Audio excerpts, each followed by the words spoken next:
So we've horribly overrun, as you can see from the agenda. I don't know who was chairing this, but we're very lively. I'd asked Mike Pisano to speak in this slot because he's a friend and he could take the last slot of the day, but it's going to run too late. So Mike's generously agreed to move this slot to lunchtime tomorrow. So if you could take your programme, please, and annotate it, and come along here to see Mike. Mike is unusual in that he's a scientist and he's a CEO. And he's leading an innovative company in Ann Arbor in Michigan, probiotics company.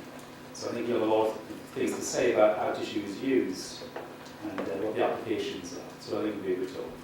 Okay, so thank you for two very good talks. And I'm going to start off the conference on exactly what we want to do.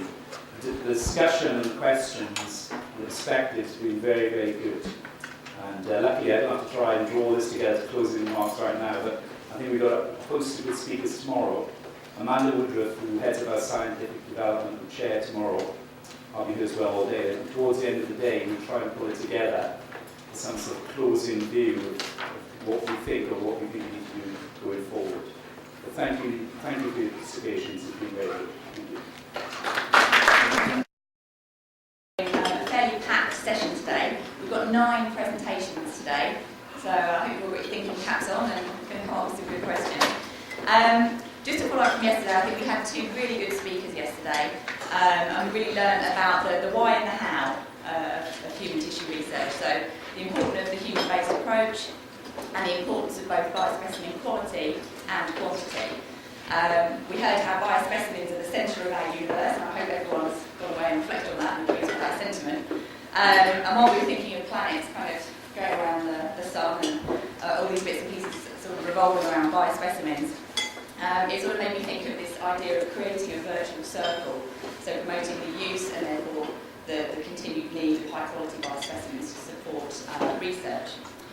This was followed by a lovely dinner, so again, thanks to Shannon and the team for sorting that out. Great venue. And some of us were lucky enough to have a magical mystery bus tour around some highlights of Washington as well, which was an excellent added bonus. So as I said, today's schedule is pretty busy, so I'm not going to take up any more time. We've got 2 speakers before coffee break. We'll then have 2 speakers after coffee break, and then Mike has very kindly agreed to me yesterday to speak over lunch. So what we'll do is we'll give you guys maybe 15 minutes or so to go out, grab some lunch. For those that want to listen to Mike's presentation, which I hope is all of you, come back in here, have kind of like a working lunch session. Then we've got 2 speakers after lunch. We will then have a tea break. We're not going to go right through the afternoon with 4 speakers back to back, so we will break after the second of the afternoon speakers for tea. And then we will finish off with the final 2 speakers. So today I think we're going to hear a little bit more about the how, but also the what. So some of the applications and how people are actually using these tissues to create deep understanding of cancer and lead to accelerating development of treatments. So without further ado, I'd like to welcome our first speaker. This is Chris Womack. He's a diagnostic consultant pathologist who's had over 20 years' experience working at Peterborough. A real tissue banking guru, very well known in the UK and across the world. He was actually, Bob mentioned that a couple of the early pharmagene tissue supply people were in the audience, and Chris is certainly one of those. So we've known Chris for a long time.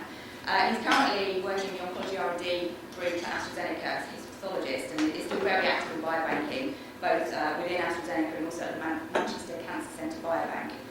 Chris is going to talk to us today about the